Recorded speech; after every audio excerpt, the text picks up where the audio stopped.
Les banques ne veulent pas que vous utilisiez cet investissement. On va découvrir ensemble lequel et surtout pourquoi.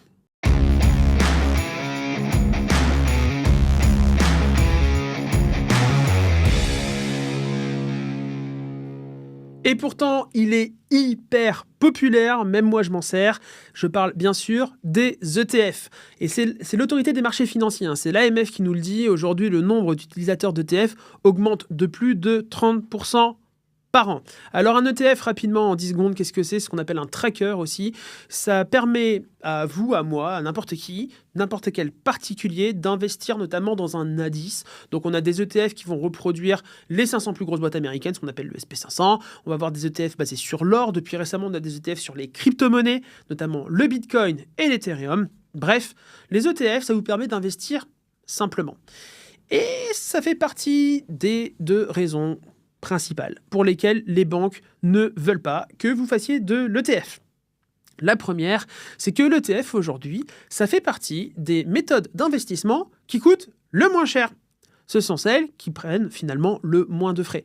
Et quand une banque, un conseiller en investissement quelconque vous recommande des investissements, eh bien lui, il se rémunère grâce aux frais. Donc, aujourd'hui, quand vous allez voir votre banquier, alors banquier, en vrai, c'est pas son vrai nom. Si on utilise le terme banquier, mais on devrait plutôt l'appeler conseiller commercial en produits bancaires. Ok, c'est ça son métier. Aujourd'hui, un banquier ne sait pas, en tout cas, le banquier que vous avez en face de vous, ou même votre directeur d'agence, ils ne savent pas placer l'argent. Donc, ça, c'est vraiment important de le comprendre. Comment ça marche pour qu'ils puissent vous proposer des investissements? Il y a des mecs, des nanas, dans les sièges sociaux des banques qui vont dire, voilà, aujourd'hui, dans nos agences, on va pouvoir vous proposer tel et tel type d'investissement. Mais en face de vous, vous avez un commercial. Et encore une fois, vendre, c'est pas un gros mot. Vendre, c'est OK, c'est juste qu'il faut être conscient qu'en face de soi, on a un commercial. Il ne peut pas tout savoir. Moi, je ne sais pas tout dans l'investissement, vous ne savez pas tout dans l'investissement, il y a trop de trucs. Il ne peut pas tout savoir. Donc, quand il s'agit de vous proposer un produit d'investissement, votre banquier ne sait pas quoi en faire. Votre conseiller commercial en produits bancaires ne sait pas comment ça marche. Donc pour ça, il va utiliser un document qui s'appelle le DIC, le document d'information clé. Dedans, qu'est-ce qu'il y a? Une vague description de comment l'investissement fonctionne, les frais, évidemment. Ensuite, il va y avoir un indicateur de risque. Voilà, c'est un investissement de risque 1, 2, 3, 4, 5. Voilà. Et pour quel type de personne c'est fait? Alors, qui émet ces informations-là? C'est la personne qui a créé le produit d'investissement. Okay, donc, ça va être finalement le fournisseur des banques. Ah oui, la banque va fournir le produit de son fournisseur, un en charge, elle sera rémunérée, tout simplement. Et donc, qu'est-ce qui se passe? Eh bien, dans les sièges sociaux, leur boulot, c'est quoi? C'est de faire tourner les banques. Normal, ils sont salariés des banques, ils doivent faire tourner la banque. Donc, une banque, elle doit gagner de l'argent. Très bien. C'est OK. Très bien, c'est normal. Du coup, eux, qu'est-ce qu'ils vont faire? Eh bien, ils vont référencer pour leurs agences les investissements sur lesquels ils gagnent bien leur vie. Et évidemment. Pourquoi est-ce qu'ils référenceraient des investissements sur lesquels ils sont moins rémunérés qu'avant? Ça n'a pas de sens. Et donc, c'est pour ça, en partie, que les ETF n'ont pas la cote. En tout cas, auprès des banques.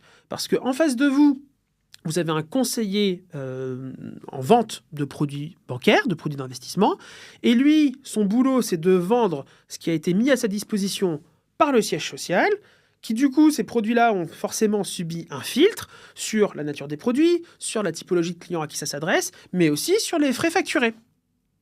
Et donc, le rôle de votre conseiller en produits bancaires, il est de dire, voilà, Madame Machin, son profil, c'est ça. Conformément à ce que je vois dans les DIC, les fameux documents d'information clés, les investissements que je peux lui recommander, c'est ça, ça, ça et ça. Même si je ne sais pas trop comment ça marche. Mais je peux les lui recommander parce qu'on me l'a dit au siège social. Donc, c'est pas de la faute à la personne que vous avez en face de vous. C'est comme ça que ça marche, c'est tout.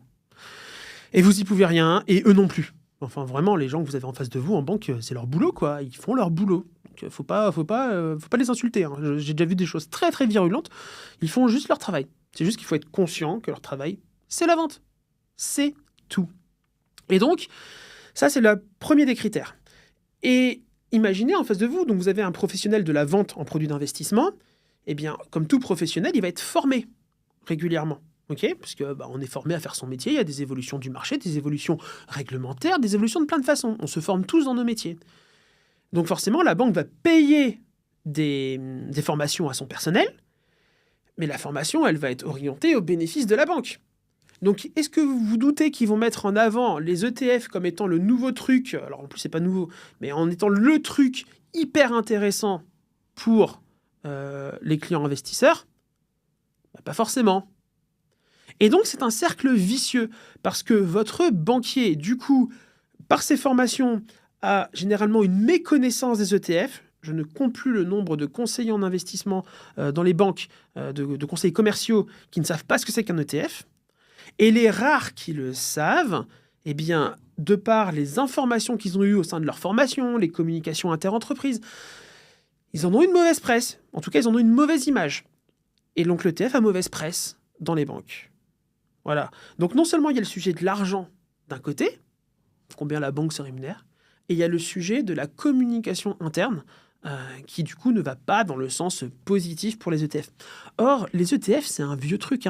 Les ETF, on a vu les premiers ETF dans les années 90. Et il faut bien voir que les ETF, le concept n'est pas nouveau. C'est juste un moyen de rendre des investissements qui étaient encore plus vieux accessibles au plus grand nombre. C'est juste un moyen.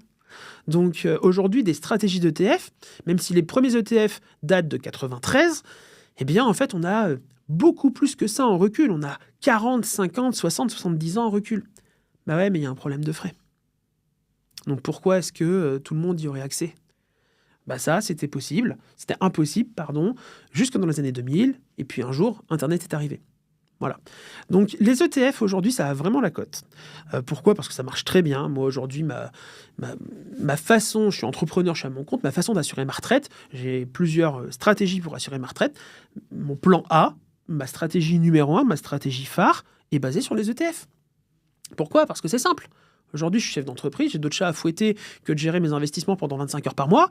Donc, je veux des choses simples et c'est rentable. Les ETF, on peut tout à fait avoir des rendements à 2 chiffres avec les ETF. Mais pas de problème, tant qu'on le fait correctement.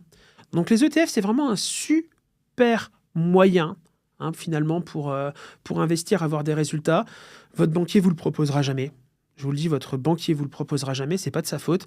C'est juste que c'est pas la politique de l'entreprise. Mais vraiment, servez-vous-en, faites des recherches sur le sujet. Si jamais c'est des choses qui vous rendent curieux et que vous voulez voir un petit peu plus en détail, j'ai un guide sur les ETF en téléchargement gratuit en dessous de cette vidéo. Téléchargez-le, laissez votre mail, on vous l'envoie. Désabonnez-vous après si vous voulez, on s'en fout. Mais dans tous les cas, ça vous permettra d'avancer.